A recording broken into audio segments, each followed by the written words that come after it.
Okay, gentlemen, today we're going to talk a little bit more about meiosis. And one of the things I wanted to bring up about meiosis is the fact that the chromosomes undergo during prophase 1 a very interesting phenomenon known as crossing over.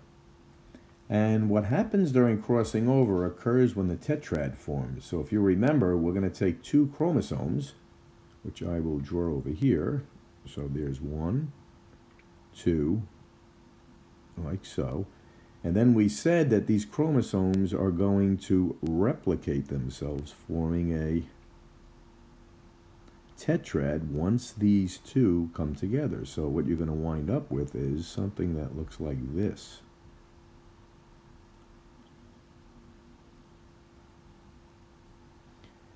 All right, so that rough drawing, in effect, is showing us what's called a tetrad.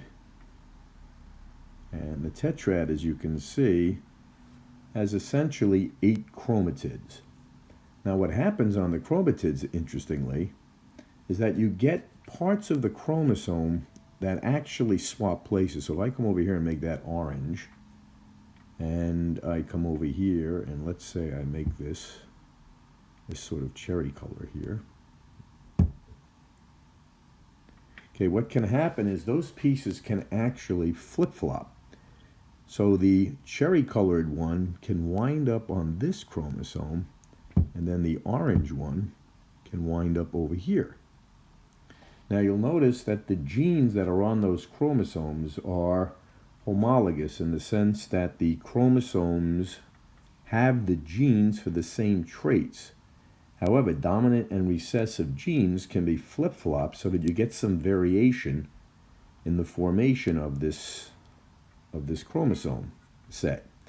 Now, once these are passed on, you'll notice they're going to be passed on so that there's a different set of genes for the same traits, but on different chromosomes. And this allows for variability when meiosis takes place. So if we come back to here, what's going to happen then is that eventually we're going to split these, okay? And when they split, they're going to do so that this particular set there and this particular set here are going to wind up switching. And you're going to take the purple colored one. Well, let's make that cherry again.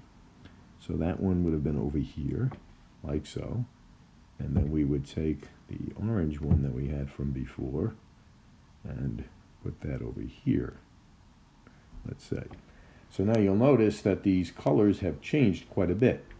Now this will continue on from this point, so that when we get here now, what we can do is go back to forming. So let me make my lines here.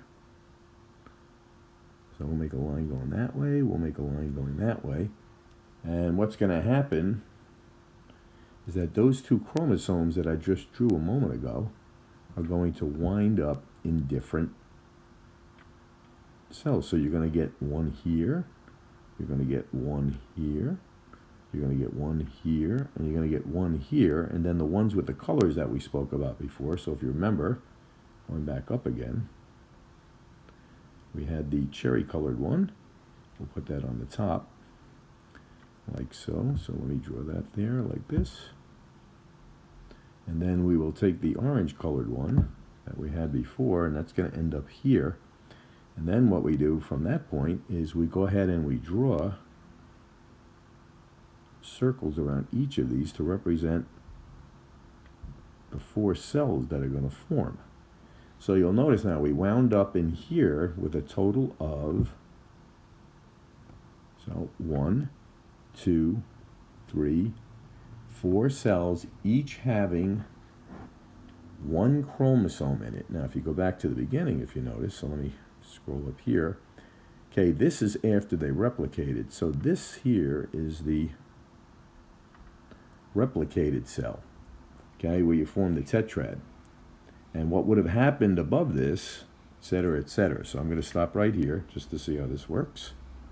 Okay, let me swipe down.